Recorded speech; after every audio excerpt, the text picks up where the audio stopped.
আজ আমরা কয়েকটি এসির ইনডোর পরিষ্কার করব। তো আপনাদের দেখিয়ে দিচ্ছি ইনডোরের ভিতরের কি অবস্থা। দেখেন গ্রিলগুলো ময়লায় জমে আছে এবং এর যে ফিল্টার রয়েছে, খেয়াল করুন নেটগুলো কিভাবে ধুলা জমে আছে।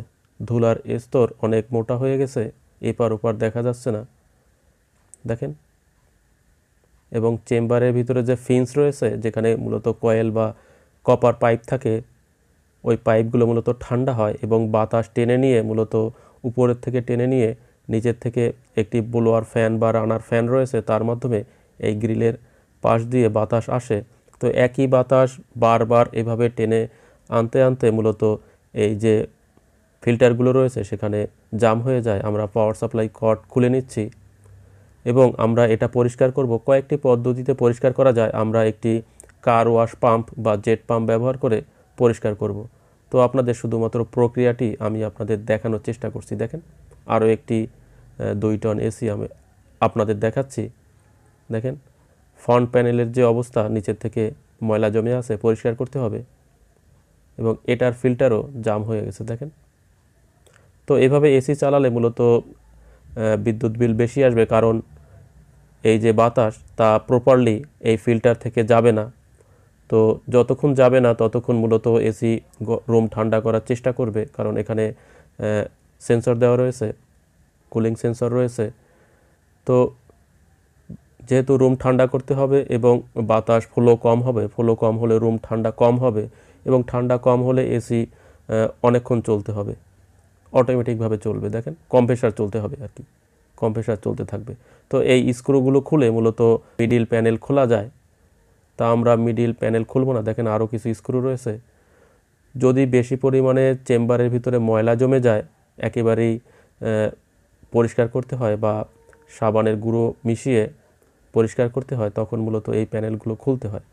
তো আমরা যেহেতু একদিনে অনেকগুলো এসি পরিষ্কার করব, তাই কোনো প্যানেল খুলব না, শুধুমাত্র ফিল্টার খুলে পরিষ্কার করে দেব। দেখেন কর্ড খুলে নিয়েছি, আমরা সাপ্লাই কর্ড প্রত্যেকটার খুলে নিয়েছি। দেখেন ড্রেন লাইন দেখা যাচ্ছে, আর একটি 1 টন এসি। প্রত্যেকটা এসির দেখেন এখানে ফিল্টারে কিছু অংশ পরিষ্কার আছে এবং কিছু অংশ ধুলায় জমে আছে, এই যে। তো এই ফিল্টারগুলি যদি আপনারা কিছুদিন পর পর বের করে পরিষ্কার করে দেন, কিভাবে পরিষ্কার করবেন সেটা ভিডিওর যে কোনো অংশে দেখা যাবে।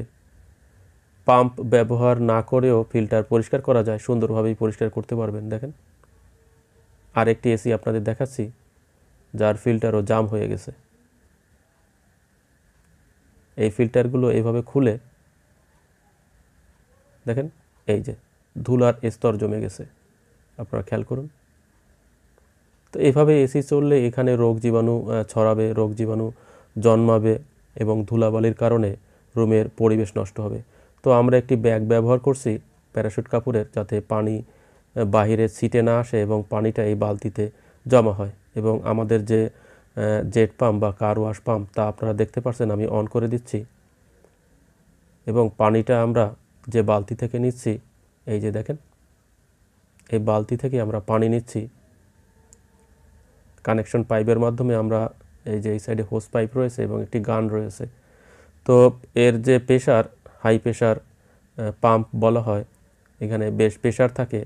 এই প্রেশারের মাধ্যমে মূলত আমরা চেম্বারের ভিতরে পানি দিচ্ছি এবং রানার ফ্যান হয়ে নিচের থেকে এই যে এখান থেকে পড়বে, আমরা রানার পরিষ্কার করে দিচ্ছি। দেখেন গ্রিল খুলে নিয়েছি। শুধুমাত্র সার্কিট বাদ দিয়ে বাদ বাকি জায়গায় আপনারা পানি দিতে পারবেন। সার্কিটে কোনো প্রকার পানি দেওয়া যাবে না, পুড়ে যাবে। দেখেন আমরা হাই প্রেশার যে পাম্প রয়েছে, কার ওয়াশ পাম্প, তার গান ব্যবহার করে আমরা পরিষ্কার করে দিচ্ছি এবং এর ভিতরে যে ধুলা বালি জীবাণু রয়েছে তা মূলত ধুয়ে পরিষ্কার হয়ে যাবে এবং কিছুটা পানি এই ব্যাগের ভিতরে পড়বে, আর বাদ বাকি পানি ওই যে ড্রেন লাইন রয়েছে, এসির যে ড্রেন লাইন থাকে, এসি চললে যেহেতু পানি উৎপন্ন হয় এবং ড্রেন লাইনের মাধ্যমে বাইরে যায়, ওই ড্রেন লাইন হয়ে মূলত চলে যাবে পানি এবং ড্রেন লাইন পরিষ্কার হয়ে যাবে। আমি আপনাদের ড্রেন লাইন দেখাবো। দেখেন আমরা পানি স্প্রে করছি, দেখেন আমাদের পাম্প চলছে, এই যে যার মিটার মূলত দেখা যাচ্ছে, ওই যে প্রেশার দেখা যাচ্ছে এবং ওই যে ড্রেন লাইন দেখেন। এই যে এসির যে কুলিং পাইপ তা আউটডোরে চলে গেছে এবং ড্রেন লাইন হয়ে পানি, ময়লা পানিগুলো এই দেখেন ময়লা পানি ভেতরে পড়ছে। এই যে এটা মূলত বাহিরে থাকে, যেহেতু আমাদের বাথরুম পাশে রয়েছে আমরা বাথরুমের ভিতরে দিয়েছি। এই যে দেখেন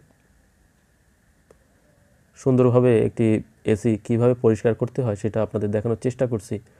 তো আপনাদের যাদের বাসায় এসি রয়েছে তারা নিজে থেকে যদি পরিষ্কার করতে পারেন, অল্প ময়লা হলে করে ফেলান, আর যদি না পারেন তাহলে এসি টেকনিশিয়ান ডেকে সুন্দরভাবে পরিষ্কার করে নেবেন। তো বছরে অন্তত গরমের সিজনে 2বার করবেন তাহলে ভালো হবে, শুরুতে একবার এবং শেষের দিকে একবার।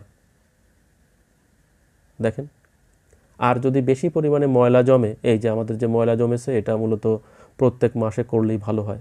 আমরা অবশ্য প্রত্যেক মাসেই করি, তারপরও এরকম ময়লা জমে, কারণ প্রতিষ্ঠানের এসি, এখানে অনেক ধুলাবালি জমে। দেখেন আমরা ফিল্টারগুলি কিভাবে পরিষ্কার করছি খেয়াল করুন। হাই কম্প্রেসার যে পাম্প রয়েছে তা দিয়ে পরিষ্কার করছি, যেহেতু এখানে পানির প্রেশার অনেক থাকে, দ্রুত পরিষ্কার হয়ে যায়। এবং ফিল্টারগুলো কালো ছিল, দেখেন সাদা ধপধপ করছে। তো আপনারা যখন এই পাম্প বাদ দিয়ে পরিষ্কার করবেন তখন মূলত কল ছেড়ে নেবেন, পানির যে ট্যাপ ছেড়ে উল্টা দিকে পানি দিবেন। যতটুকু প্রেশার থাকবে তাতে ময়লা চলে যাবে, বাদ বাকি আপনারা ব্রাশ ব্যবহার করে পরিষ্কার করবেন। দেখেন পারলে আপনারা সাবানের গুঁড়া সাবান দিয়ে ধুয়ে নেবেন, তাতেও ভালো হবে।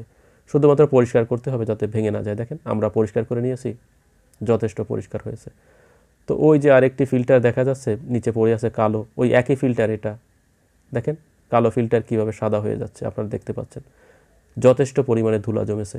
এভাবে কিন্তু এসি না চালানোই ভালো, ধুলা পরিষ্কার করে তারপর চালাতে হবে। তো আমরা পাম্প বাদ দিয়ে কিভাবে পরিষ্কার করতে হয় সেটাও দেখাচ্ছি। আমি উল্টা করে ধরছি, যেদিকে ময়লা থাকবে তার উল্টা দিকে পানি দিতে হবে। এই যে আমরা ট্যাপ ছেড়ে নিচ্ছি, দেখেন পানির ট্যাপ ছেড়ে, এই যে পানির ট্যাপ ছেড়ে আমরা এই যে উল্টা দিকে ময়লা রয়েছে নিচে, আমরা উপরের দিকে পানি দিচ্ছি। দেখেন এভাবেই মূলত পরিষ্কার করা যায়, আমি এক হাত দিয়ে করছি। তো আপনারা এভাবে পরিষ্কার করবেন এবং ব্রাশ ব্যবহার করবেন, সাথে সাবানের গুঁড়ো ব্যবহার করেন, কোনো সমস্যা নেই। লিকুইড সাবান ব্যবহার করেন আরও ভালো। এবং যেভাবে ফিল্টার খুলবেন ওই একইভাবে ফিল্টার ফিটিং করে দেবেন। দেখেন শুধুমাত্র মাসে একবার ফিল্টার পরিষ্কার করলেই আপনার এসির ইনডোর অনেকাংশে ভালো থাকবে। কারণ এভাবে ময়লা জমে জাম হয়ে গেলে কম্প্রেসার গরম হবে, অতিরিক্ত পরিমাণে এসি চলবে বা কম্প্রেসার চলবে। দেখেন কি পরিমাণ কালো পানি জমে আছে, ময়লা দেখেন নিচে জমা হয়েছে পানির সাথে, এবং আমরা ফিল্টার পরিষ্কার করে রেখেছি। এই যে আমাদের কার ওয়াশ পাম্প, এই পাম্প ব্যবহার করে মূলত আমরা এসি পরিষ্কার করে থাকি। তো প্রত্যেকটা প্রক্রিয়া আমি আপনাদের দেখালাম। আর যদি ফিন্সের ভিতর বা চেম্বারের ভিতরে যদি ফিন্সের সাথে ময়লা জমে যায়, কার ওয়াশ পাম্প ব্যবহার করে আপনারা পরিষ্কার করতে না পারেন বা টেকনিশিয়ান না পান, তাহলে আপনারা টুথব্রাশ ব্যবহার করবেন। তো পূর্বের কিছু ভিডিওতে আমি আপনাদের দেখিয়েছিলাম একটি হ্যান্ডগান বা হ্যান্ড স্প্রে দিয়ে পানি স্প্রে করে টুথব্রাশ ব্যবহার করে আমি এই চেম্বারের ভিতরে ফিন্স পরিষ্কার করেছিলাম। ওই ভিডিওগুলো আপনারা দেখে নিতে পারেন, ভিডিওর লিঙ্ক ডেসক্রিপশন বক্স এবং এন্ড স্ক্রিনে দেওয়া থাকবে। দেখেন আমরা যথেষ্ট পরিমাণে পরিষ্কার করতে পেরেছি।